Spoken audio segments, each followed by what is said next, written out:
The governor's proposal actually contains a lot of unicorns and four-leaf clovers. Budget Conference Committee Chair Noreen Evans is talking about the governor's proposal to eliminate the safety net in the state of California and severely impact the lives of millions of children, elderly, and hardworking families. The legislature right now is contemplating what is the reality, what are the consequences of the governor's proposal, and we're looking at things such as how much federal money will we have to be turning away if we adopt the governor's proposals, how much money will be lost to local economies if we adopt his proposals, such as the proposal to shut down state parks. How much cost are we shifting from one part of the budget to another? For example, in closing down in-home supportive services, that means a lot of the elderly and disabled people will have to go to nursing homes, which costs a lot of money. Closing down healthy families means we would throw a million children in the state of California off of health care, which means they would no longer be able to go to their primary physicians and would end up in emergency rooms, which is much more expensive.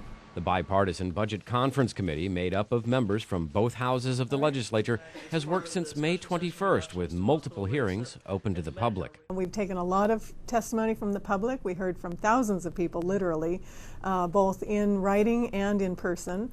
We've had presentations from the state controller and the state treasurer about what our cash flow situation is. We have completed the first round of debate amongst all 10 members about the governor's May revision proposal.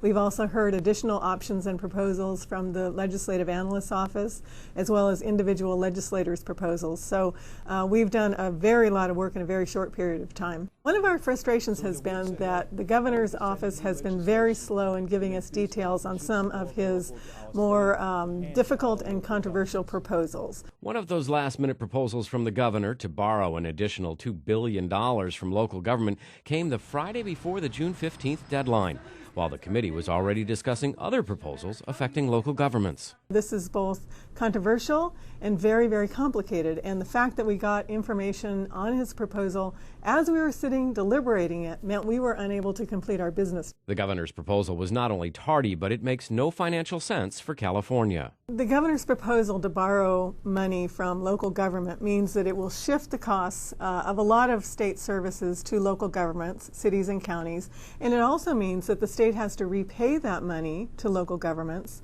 within 3 years with interest. So it increases the cost to the state within the next couple of years and makes our budget deficit larger. This report was produced by the Speaker's Office of Member Services.